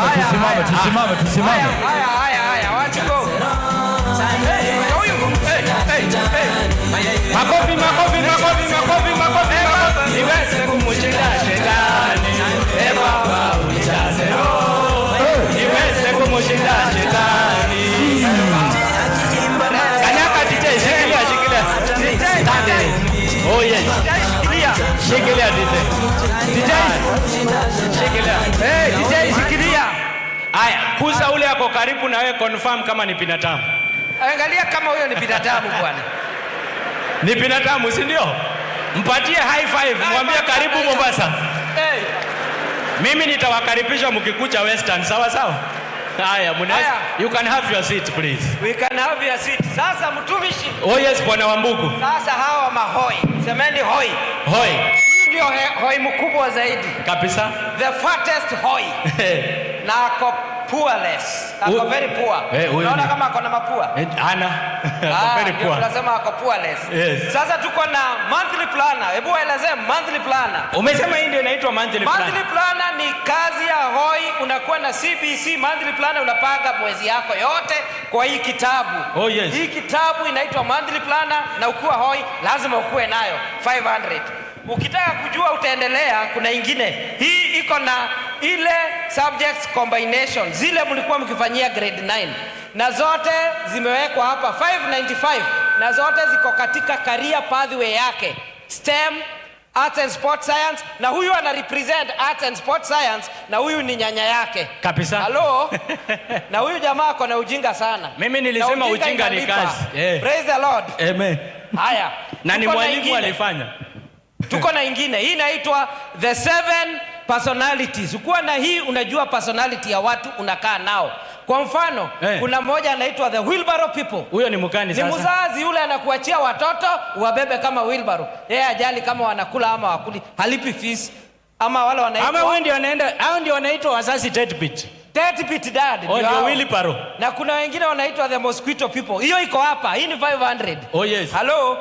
Hii ukiweza kupronounce na kupea 500. Hiyo inaitwa pathognomonics personalities. Wacha niendelee na ujinga. Hii kitabu sema pathognomonics. Mimi ni ujinga itanisaidia. Haya. Hii pathognomonics inasaidia head teachers kujua wale walimu wanakaa nao. Kabisa. Kwa mfano, unaona huyu anaitwa nani? The Godfather syndrome. Godfather syndrome ni yule mwalimu mko na yeye shule, lakini ni bibi ya County Director of Education. Ukimwambia asubuhi, I want you to come 7 in the morning, anasema ni mapema sana. Kwa nini? Kwa sababu yeye ni Godfather syndrome. Ukimlazimisha anakuambia utaenda transfer. Kesho anakuja na barua kutoka kwa bwana yake. Anakupea na wewe ni hoi. Wewe unaenda, yeye anabaki. Godfather syndrome wako ama hawako kwa shule? Niwaambie vile mnadili nao. Iko hapa. Usikawai enda meeting peke yake unamwambia wewe umekosea. Atakuseti. Kwa hivyo vile unafanya, unaita committee, munapanga, munasema kwa committee ndio tulisema na munaandika. Hiyo yote iko hapa. Na sio Godfather syndrome peke yake. Na umesema hiyo Godfather. Kuna huyu mwingine anaitwa stubborn. Stubborn. Hata kwa ile welfare mkisema ati baba akikufa, mama akikufa 500. Yeye anasema na kama walikufa. Bado tutachanga. Hello? Na wengine wanaitwa don't care, wengine wanaitwa the demotivator. Hawa ndio wanasema we teach and go home. Walimu, you teach and go. Ukiwa na hawa shule yako itaendelea. 500, soma hiyo kitabu. Alafu isitoshe. Sema isitoshe. Isitoshe. Hizi ni vitu ambazo mnahitaji kama yesterday. Inaitwa career pathway wheel. Mumewekewa zingine ziko mbaya. Hii yangu ni mzuri. Evidence iko na picha yangu. Kama nimekosea unaishoot. Hapo sawa. What's wrong with you? Mtu akiweka picha yake anajua vile anafanya. Ama namna gani? I am none other than the CBE self-proclaimed president. Hapo sasa. Wow. Wewe utakuwa president lini? Umesema hivyo nikaona Madam Chair amesmile. Yes. Hii ni calendar iko na term date. Ukitaka kujua hawa, kwanza congratulations. Kama mulisema mnaitwa Koksha. Wanaitwa Koksha ama Kepsha ama Keksha. Keksha inaenda kama keki. Najua wewe ni Mluya unapenda kukula. Kabisa. Unajua Waluya wananiuliza wapi upepo wa bahari. Niliwaambia mtakula upepo wa bahari. Si kitu mnakula Waluya. Ni hii hewa, yani unakula hii hewa. Unatandikwa. Siwaambie nani. Anatandikwa. Sasa hii calendar ndio hii hata wanaonyeshwa. Hapo sasa. Iko na term dates kuanzia ya Kejasea itakuwa lini next year 2026. Kepsea au wamemaliza au wanaenda senior school wanaingia tarehe 12 mpaka tarehe 10 mtaona hapo, muende mnunue hiyo. Kabisa. Haya, hata ukiangusha nitaonyesha hii. Hii ni ya focus areas. Hii iko na focus area CBC. Mtoto anaingia hapa, anamalizia hapa. Anafunzwa nini? PP1 interaction skills. Inaanza wapi? Nyumbani akinyonyeshwa. Mama yake akimnyonyesha anamwambia nyonya mam, na huyu ni baba hata kama sio baba yake. Halo? Si ndio inaanzanga? Kabisa. Alafu ya pili socialization. Ya tatu inaitwa exploration. Wakiwa junior school wana explore career pathway. Ya mwisho wanaenda kufanya pre-career specialization. Hii yote ni 600. Halo? Hapo sawa. Hii soko ni ya muda. Nimelete kidogo. Naona hizi zote. Wape discount. Hii ni 500. 500. Hiyo ni ngapi? 1500. Ukiongezea hizi zinakuwa 700. Yote inakuwa 1700. Asante. Hiyo wataweza kununua. Wapatie discount 20. Tuwape discount. 1000. Wewe nasema asante ndio tutoke. Iko sawa. Hapo sawa.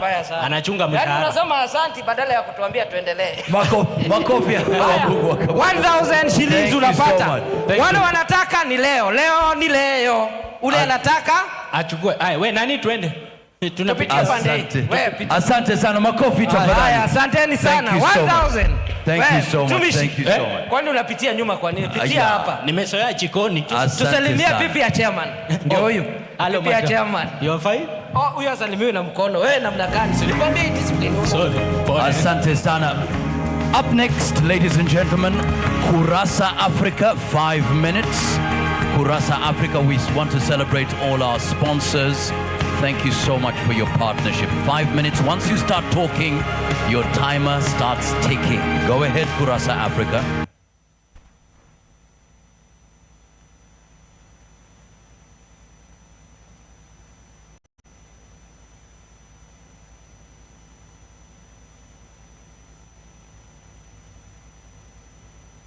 On.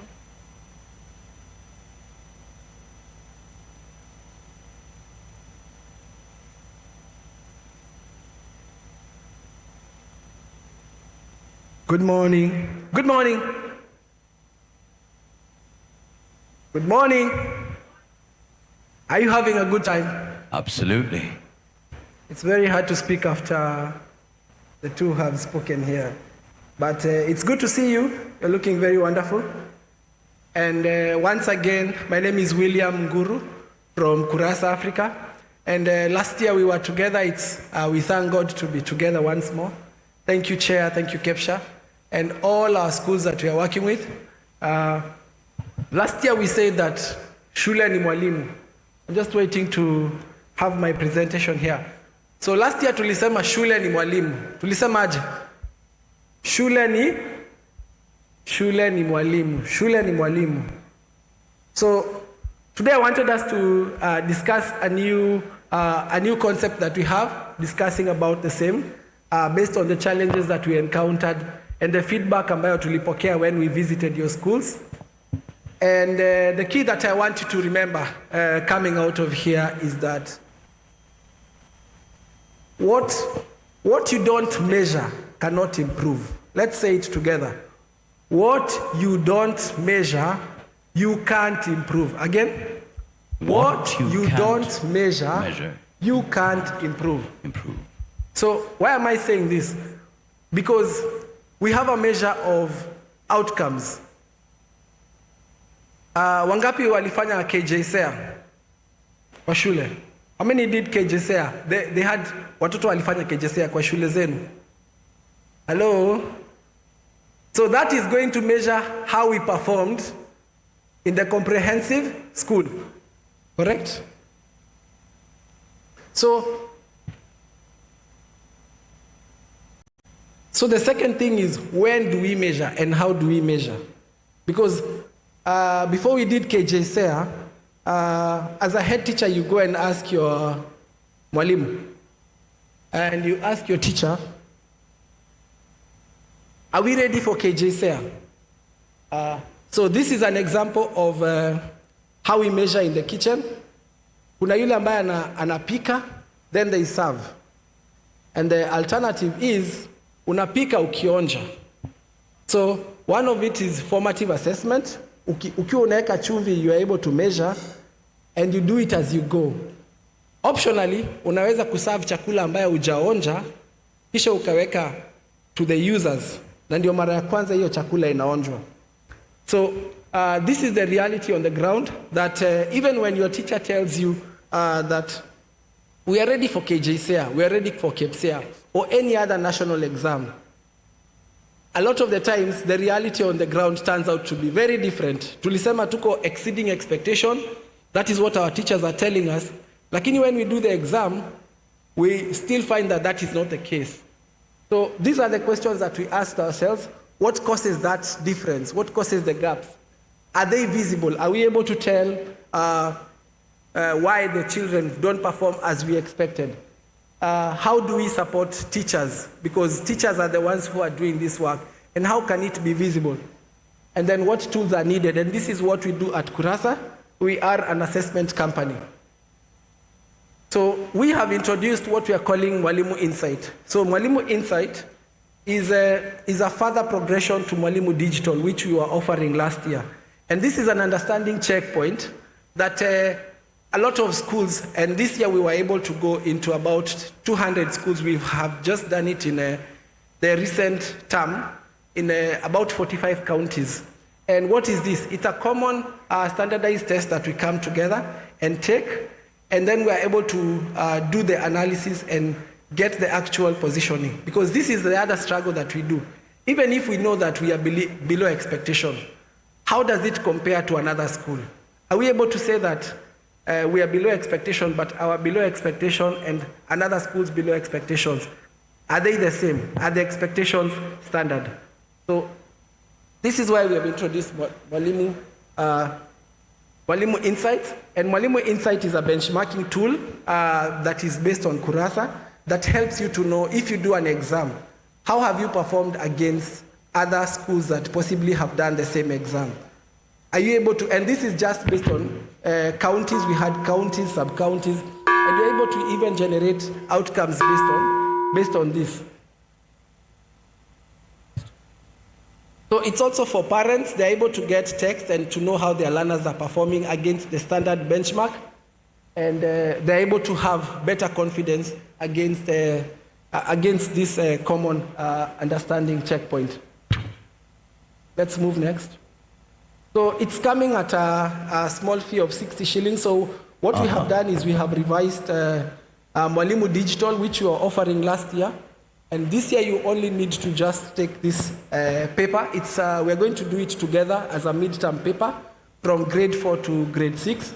And this is just within our own cohort analysis. So please make sure that you pass this information to your sub-county chair. Or if you are here, let's move to the next. I want to leave you with, so these are sample reports. You can see here it shows you what you have vis-a-vis a national average, for example. You're able to see how your learners are performing and also against the sub-county where you are. Let's move.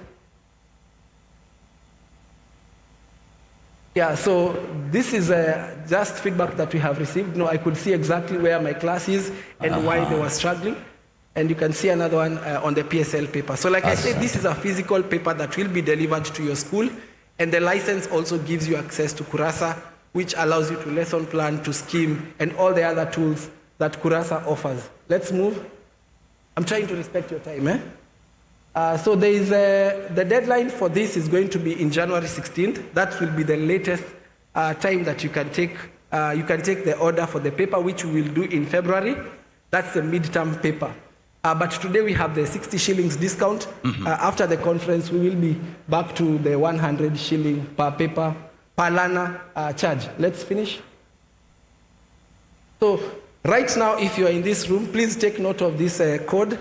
You will dial it for your school to get a code to be able to order, or please share it with your sub-county chair or any other head teacher that you know, or you could scan this code to do the same online. Thank you so much, and God bless you. I wish you a wonderful and successful conference. We have a tent outside. This side, and you can visit. I invite you there.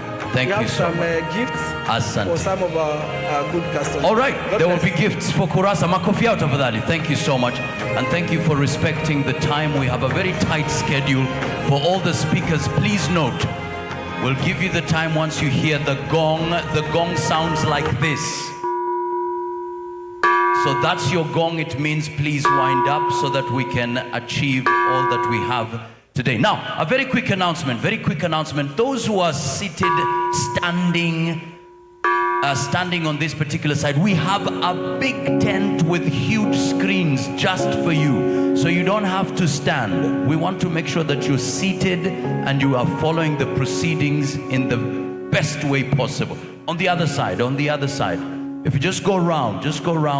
On the other side, there is a tent just for you.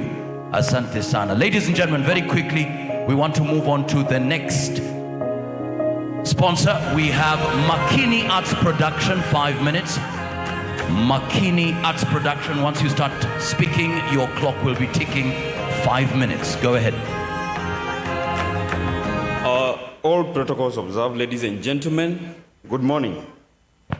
I am Vincent Maingi, the CEO of Mckini Arts Production. So basically, Mckini Arts is a theater company that specializes in stage plays, set book performances for junior schools and 844 secondary schools. We are affiliates of the Kenya National Theatre, that is the Kenya Cultural Center associating Kenya National Theatre, and we are a product of Kenya International Theatre Festival. So, ladies and gentlemen, we identified a gap with performances. I know you're aware that right now we have performances for set books, grade 7 to 9, and you find that most of these schools cannot afford the rates because the rates are between 450 for 4 books to 600. I know you're aware of that. So we came up with this project, 042 Express. So basically, 042 Express is a stage play. And please go to the slide. So 042 is a theater stage play. This is not just a show, it's an expression of competence-based education in action. As you know, performing arts is now recognized as a key pathway in the new education system. It gives learners an opportunity to explore their creativity, communication, collaboration, critical thinking skills in a real and practical way. That's why, ladies and gentlemen, we want to invite you. This is 42 Express. We are doing it at Little Theatre in Mombasa. From tomorrow, The first show begins at 6 p.m. The other show is at on 12th, 6 p.m. Kila siku show is 6 p.m. So we want to invite you, ladies and gentlemen, to come and be part of this. All 80% of the ticket sales will go towards funding free shows for the set books. We have a team that is going to identify. We have a team that is going to identify the 1,000 schools, and we are also going to have 500 schools that will be subsidized when it comes to the prices. So, ladies and gentlemen, I will humbly request you to take a ticket. A ticket goes for 1,000 bob. A ticket goes for 1,000 bob. We also have a group of 5, goes for 4,000. We have VIP advance, which is 2,000, and pale kwa gate 3,000. So, as I said, 80% of all this will go towards funding free set book performances for grade 7 to 9. My number is 0708. You can take my number. 0708-377-430. And kuna watu hapo ambao utachukua ticket from them. Yes, maybe labda you're very busy, or maybe you'll automake kufika. You can still support the program so that with whatever you are supporting us with, we are going to do these shows for free. Kwa sababu unapata ni ngumu sana kwa mwanafunzi labda kutoa hiyo 300 ya performance for the 4 books that we do. So tunawaombeni tafadhali support this program. So the pay bill is 522-533. Account number is 7989937. Pay bill 522-533. Account is 7989937. The venue is Little Theatre, Pale Mombasa. Little Theatre. Come experience a theatre. Come experience theatre. Wow. Yes. Finally, as I wind up, we have a sponsor mwenye amehakikisha kwamba wasanii ambao tumetoka nao Nakuru wameketi wamelala vizuri. Mutual has this book, How to Make It Big in Business. So you take it pia, it's at 300. You can take it. You'll be helping us in one way or another. Thank you very much, ladies and gentlemen. Asante sana. Makofi yao tafadhali. Thank you so much. Very quickly, for the next 3 minutes, M-Pesa Foundation. Very quickly, time is running. Once you start talking, the timer will start ticking. 3 minutes. 3 minutes for you. 3 minutes. M-Pesa Foundation, where are you? Take it away, take it away, take it away. We're waiting for you, 3 minutes. Once you hear the gong, please wind up. Over to you, M-Pesa Foundation.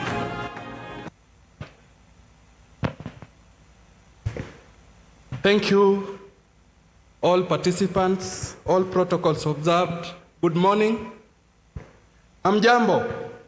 Hatujambo. For Safaricom, we are marking 25 years this year. How many of us in a second have ever participated or seen any Safaricom project in a school? Or you are a beneficiary? By show of hands. Safaricom imefanya anything kwa shule, ikaweka tank, ikajenga? Anybody? Yeah, I can see a few hands. So as part of our 25 years, recently we launched a very wonderful program. We call it Citizens of the Future program.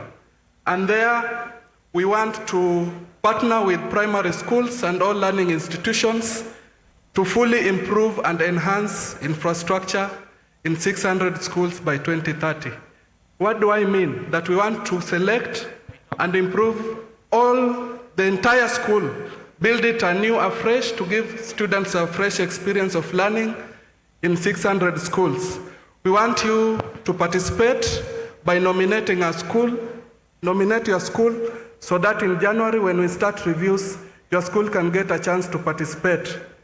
Log into the website www.citizensofthefuture.org and nominate your school to participate. When we start the reviews, you will benefit like any other school you've seen around that has been fully constructed and equipped